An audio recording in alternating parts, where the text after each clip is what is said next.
Всем здорово! Вы на канале Игроман. Сегодня у нас будет игра Зайчик. Это новелла. Вы ставьте лайки, подписывайтесь на канал, подписывайтесь на мой телеграм-канал. А мы с вами начинаем. Всем приятного просмотра. Так, надо в словарь зайти, потому что там было что-то... Что-то-то и было. Поле чудес. Советская и российская телеигра, выходящая каждую пятницу вечером и являющаяся частичным аналогом американской телевизионной программы «Колесо фортуны». Я не смотрел «Колесо фортуны». А «Поле чудес» я один раз смотрел с родителями. Или пару. Ну, не помню, короче. Так. На чем мы с вами остановились? Мы с вами остановились на том, что Оля пряталась за шторкой у нас в комнате, получается, да? И начала спрашивать про варежку, которую мы взяли, и номер. Ну все. Это я немного напомнил себе. Решил вспомнить. Так, давайте читать дальше. Оля словно не слышала меня. Она тихо спросила и буравила лес взглядом, внимательных, каких-то удивительно взрослых глаз. А что, если эта сова его утащила? Сова? Ерунда.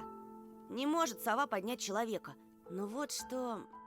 Я тщательно подбирал слова, вытаскивал их силком из переутомленного Ты мозга. в лес не суйся. Мне кажется, он какой-то, как бы сказать, проклятый, что ли. Ну, я бы так не сказал. Как в сказке?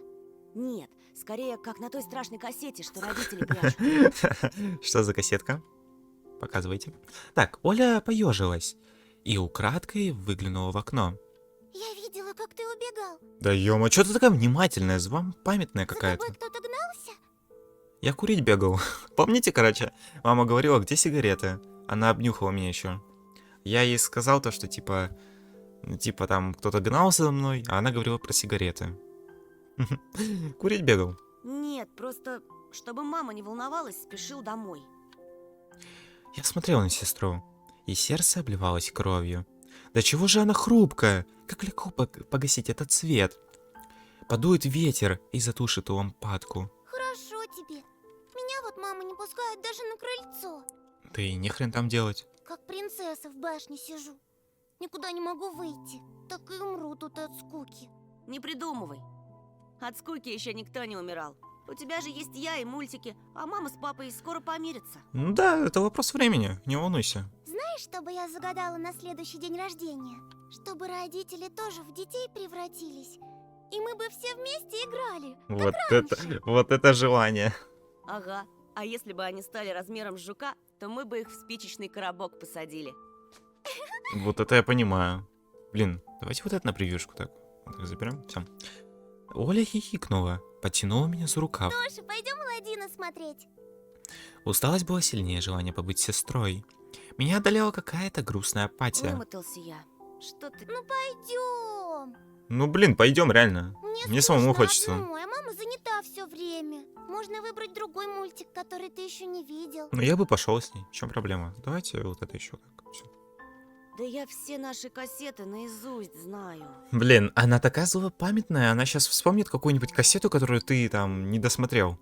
Или типа уснул. Что-то подобное сейчас скажет. Смотрите. А вот и не все. Ну конечно. Пэна не Питера видел. Пэна. Помнишь, ты уснул на середине? Ну конечно. А там потом такое. Не, не спойлери. Ну пойдем. Спойлерить мне не надо. Давай попозже. Рассказать тебе, чем все закончилось? Ой, спойлер мне вообще не нужен. Утром расскажешь. Утром не захочу. Утром в школу. А давай в прятки. Нет, Оль. Тогда нарисуй мне Че она такая динозавра. приставучая? Оля, блин. Нарисуй, нарисуй. Да оставь ты меня в покое! Ой, вот это было лишнее. Слова сами сорвались с губ. Я даже опешил. Прежде я так не прикрикивал на сестру. Ошеломленная Оля уставилась на меня. Губы задрожали, предвещая неминуемые слезы. Годливость и стыд заколкотали в груди. Что со мной происходит? Я заспешил опередить Олин плач. Ладно, уболтала. Давай смотреть мультики. Только недолго. Уже не хочу. Ну вот что ты наделал, Тоша, а? Тоша, что ты наделал? Не надо было кричать на сестру. Она еще маленькая как бы. Надо было провести с ней немного времени. Я подошел к ней, положил ладонь на мягкие волосы. Пойдем. Питера Пэна посмотрим. Ага, ты опять уснешь. Я улыбнулся, поднял ее подбородок. Глаза были мокрыми, бездонными. Ну вот, видите? Вот, она успокоилась. Так надо было и сразу. А потом я тебе целого трицератопса нарисую.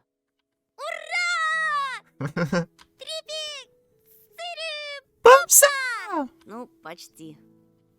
Она протерла рукавом глаза и засияла улыбкой. Давай ты пока кассету перемотаешь, а я у мамы попрошу сгущенки с хлебом. Жопа не слепнется? Только утром Сгущенка с свежей хлебом. привезли, как ты любишь. Ну не надо подлизываться. Неси, только аккуратнее, а то разольешь. Опять ругаться будут.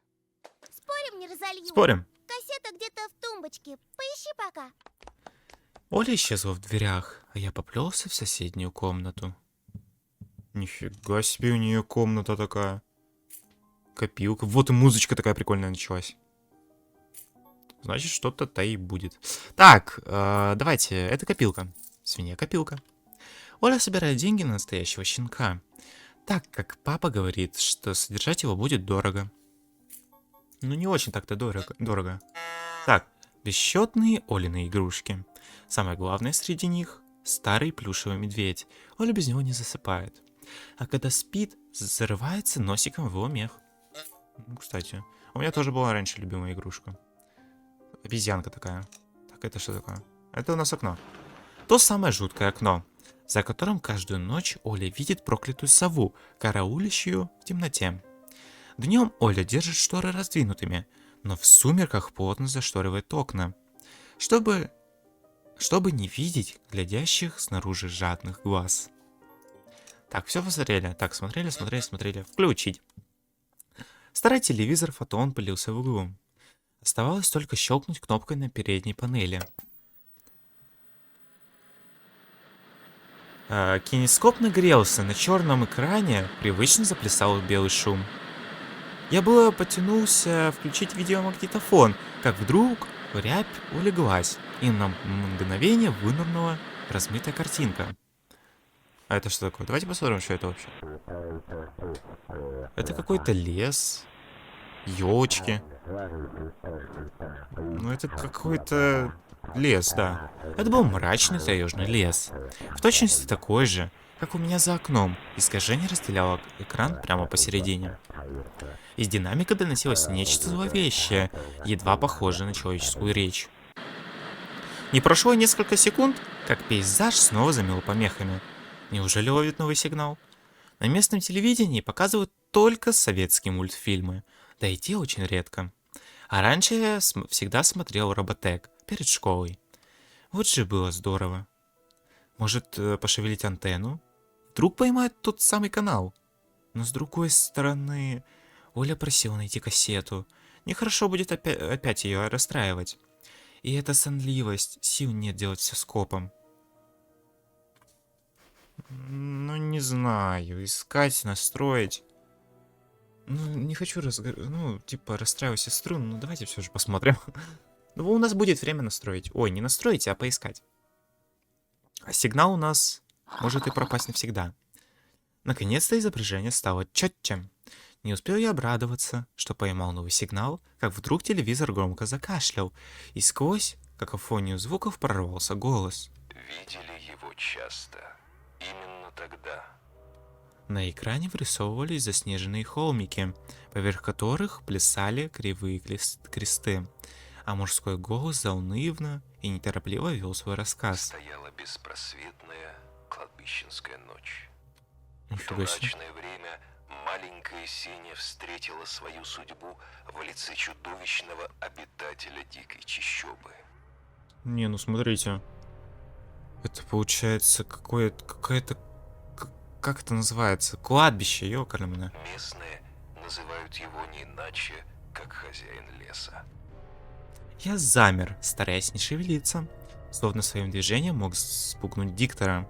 Внимательно вслушивался в каждое слово. Зверь разобрался с беспомощной девочкой по-хозяйски. По-хозяйски? Камера медленно плыла по заляпанному чем-то черным снегу, высматривая разнобросанные всюду лохмотья одежды.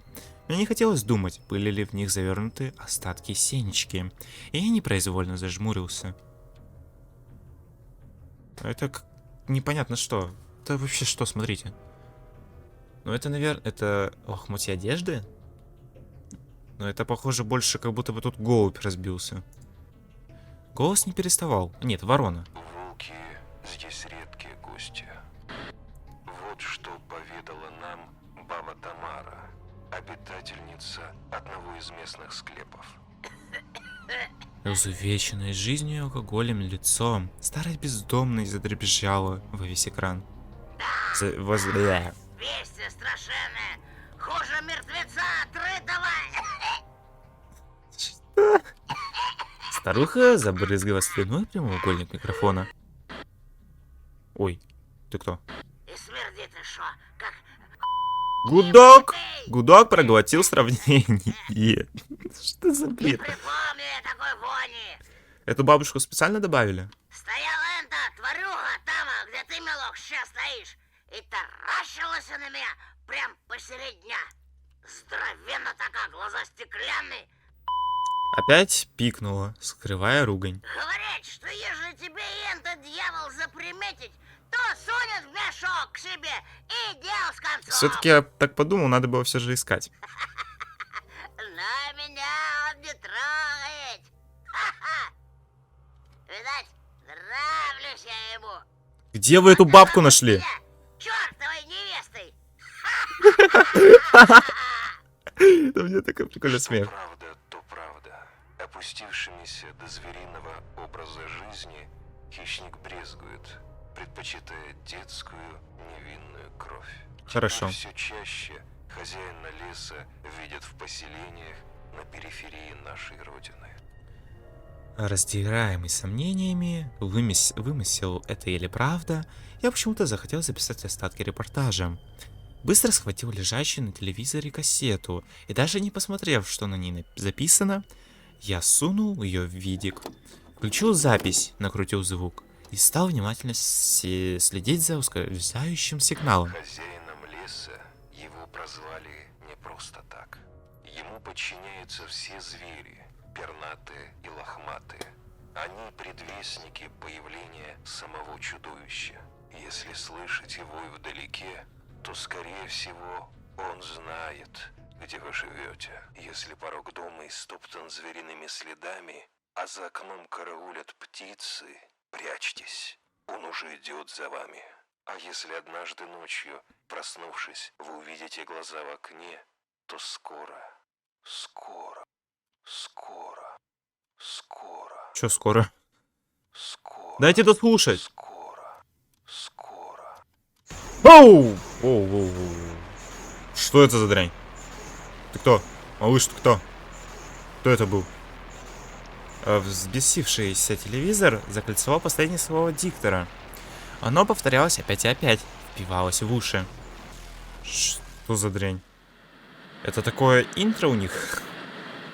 По спине бежали мурашки. Кассета закончилась и теперь перематывалась к началу. Шорох пленки напоминал шелест листвы на ветру и тихое рычание зверя. Я вышел из ступора, ткнул пальцем в кнопку. Магнитофон выплюнул кассету. На миг почудилось, что она испачкана в слюнях. Но это лишь свет люстры заставлял черный пластик переливаться. И тут я заметил обложку. Ёлки, я же на Витера Пена записал. Ну, конечно. Ну, на что ты еще мог записать, а? Поторопился. Мало того, что испортил Олин мультфильм, так еще и такой жутью. Нельзя, чтобы сестра это увидела. Слез будет океан. Я украдкой посмотрел на дверь. В коридоре задребезжали стаканы, скрипнули половицы. Оля материализовалась в дверном проеме. Не смотришь без меня? Ну, наверное. Но я там другое смотрел кое-что. В руках у сестры был поднос с неровно нарезанным хлебом и целой банкой сгущенки. Нет, я пока кассету ищу. А ты точно хочешь Питера Пэна смотреть? Хочу! Включай скорее, а то мама скоро сядет свой бразильский сериал смотреть. Блин, мне тебя жалко. Ну же, думай, горе-сыщик. Честно, мне как-то Питер Пэн совсем не понравился. Может, лучше «Русалочку»? Русалочку я уже насмотрелась. А ты обещал. Пипец. Вот до чего ж упрямая. Придумал. Давай сначала пару серий «Черепашек-ниндзя». Согласна? Оля насупила брови, но, похоже, сдалась. Она отставила поднос и демонстративно скрестила руки на груди. Если так сильно просишь, откроешь сгущенку. Порезаться боюсь. Края острые. Так, где-то тут чувствуется такой, как бы, обман, подъеб, немного, такой, вот он. Как бы она открыта. Она открыта. Ладно. Или это баг? Я просто не понимаю. Но она же открыта, зачем просить? Или она меня специально обманула? Надо будет проверить просто. Стоило подняться, как перед глазами запрыгали разноцветные точки, а онемевшие ноги закололи иголочками. И только добравшись до дивана, я сообразил, что банка была уже открыта. Она тебя обманула. Оля схитрила, обвела меня вокруг пальца. Под ложечкой засосала. Я намеревался рвануть к телевизору, но сестра опередила. Схватив пульт, она победоносно рассмеялась. Повелся. Да, но я это заметил. Приказывает смотреть. Питера Пэна! Не успел я и рта раскрыть, как Видик послушно съел злосчастную кассету. Сейчас она включит, а там черные кресты на безымянных могилах и опустошенные склепы, кровавые ошметки на снегу и безумная невеста лесной твари. Лучше сказать правду. Оля, стой! А что ты раньше не сказал? Зачем обманывать ее? Я тебе конец кассеты нечаянно стер. Отдай ее мне и возьми любые две мои. Ты чего? Не мог ты стереть? Мы с папой всем кассетам зубики пластмассовые выломали. А теперь ни на один мой мультфильм ничего записать нельзя. Серьезно? Сестра ловко нажала треугольную кнопку play на пульте. Я внутренне сжался, ожидая услышать потусторонний голос диктора. На экране появилась дуэль Питера Пэна с капитаном Крюком. Я облегченно выдохнул. Голова опустилась на ладони, тяжелая, словно чугунный шар. Оля довольно улыбнулась.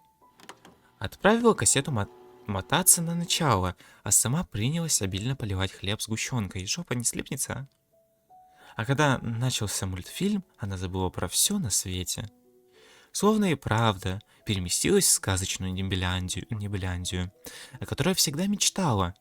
Что греха таить, и я часто представлял себя там, в стране, где не взрослеют, не ссорятся из-за пустяков, не слушают ночами ругань за стеной и звон посуды. Но сейчас страна Питера Пэна была особенно далека от меня. Мысли тянулись, натыкались на рогатую тень, подстерегающую среди деревьев, а замогильный голос диктора преследовал, низко скользя над кустами и оврагами. Так крылатый хищник преследует жертву. Я будто задремал с открытыми глазами. В реальность вернул резкий оклик сестры. Тоша, скорее, штору задерни! Зачем? Да, зачем? Никто же на тебя не смотрит. Уже темно, а когда темнеет, прилетает сова. А у нее реально такой страх совы? Смотрите, она вся в слезах. Давай вот так вот, на превьюшку тебя. Я не знаю, я, короче, выберу превьюшку. Я боюсь. Ну, по ней, кстати, видно и по голосу, ей реально страшно. Я, перемозгая усталость, я слез с кровати и задернул штору. Реально закрыть надо? Старался при этом не смотреть наружу. На пике сосен, на тайгу, которая в сумерках словно приближалась к дому. Хотя, конечно, это лишь корябающий снег тени создавали впечатление, что сосны двигаются. Тоша, мама думает, что я напридумывала про сову. И папа считает, что раз я маленькая, это значит врушка. Я тебе верю. А сова есть. Ну, знаешь, наверное, если бы она реально придумала про сову, она бы так не боялась. Вот честная-пречестная, есть она. Да я верю Ты тебе. мне веришь, Верю. что она там и каждую ночь прилетает и... Я порывисто взял Олю за руку, посмотрел в глаза, словно пытался передать ей каплю смелости и уверенности. Но есть ли эти качества во мне самом? Я тебе верю, слышишь? Ты только родителям больше не рассказывай про сову. У них и так хлопот по горло, они только рассердятся. Ты мне говори, если что случится. И в окно не смотри. Но она хочет, чтобы я Да она смотрела. перехочет, она перехочет. Это же обычная сова, наверное. Что ей от совы надо? Стой, подожди, что сове надо от Оли? Это интересная загадка. Перехочет. Вот. Притворись, что ее нет и не было никогда. Что она выдумка, как родители говорят. Кстати, Антон дело говорит. Ей ждать надоест, она улетит. Да.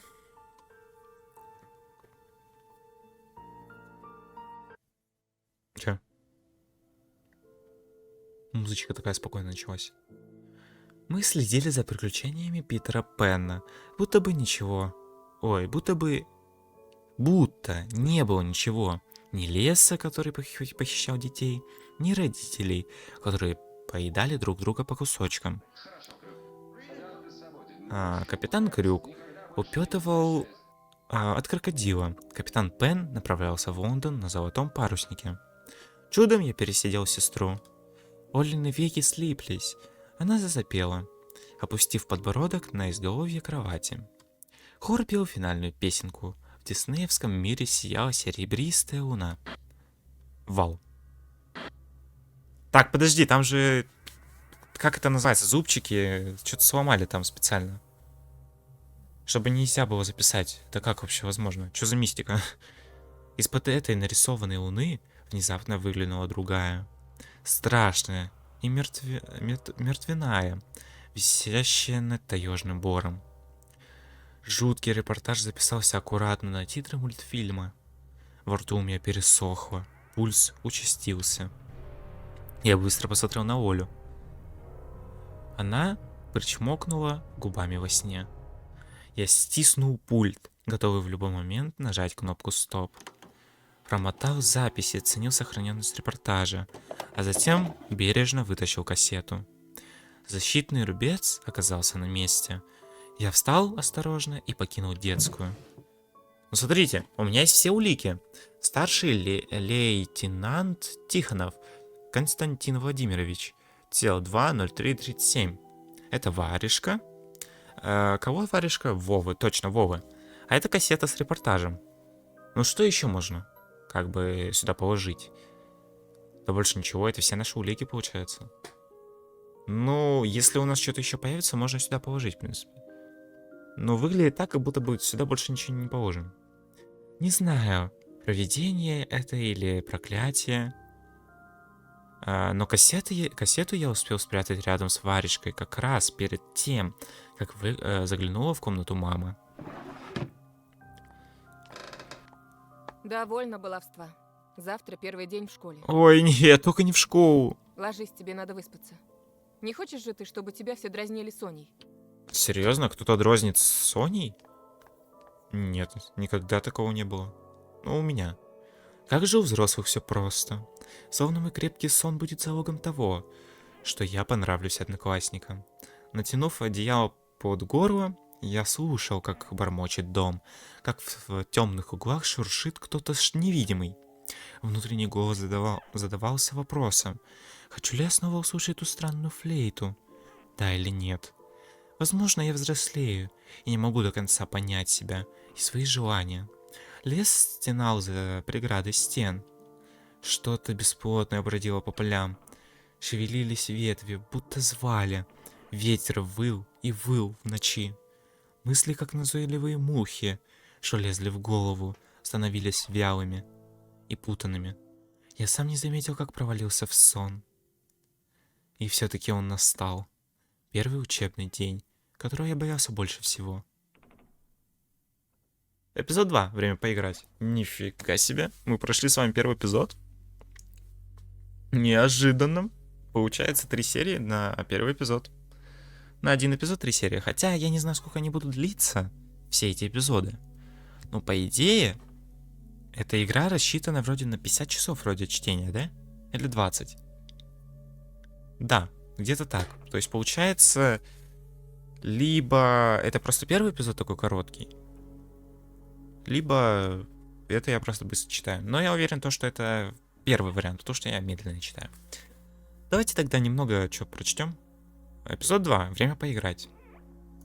Мне просто интересно стало, как там. Новая школа и учителя, а главное, новые одноклассники, с которыми мне всегда было сложно найти общий язык, как и большинству очкариков. Наверное. Я пересилил себя и выбрался из теплой постели. В старую школу меня обычно провожал папа, но этим утром из родительской спальни не доносилось ни звука. Неужели проспали? Оно и к лучшему, не хотелось в первый же день прослыть папинским сынком. Наверное, родители лежат сейчас под одеялом и видят сны, где все по-прежнему легко и понятно. Хорошие сны, пусть и лживые. Чтобы никого не разбудить, особенно мирно спящую Олю, я прокрался на первый этаж. Старался наступать на середину половицы. Так я и забавлялся еще в прошлой квартире. Если ступня попадет на щель между досками, считай, сгорел. Стрелки часов нарезали время. Стоит поторопиться, скорее, скорее. Слишком быстро. Сделал круг по прихожей. Лава кипела в зазорах между половицами. Надо идти аккуратно. Выжить любой ценой. Прыг-прыг, словно прыг-прыг, словно жаба по кочкам. Словно трусливый зайка в роще, кишащий волками.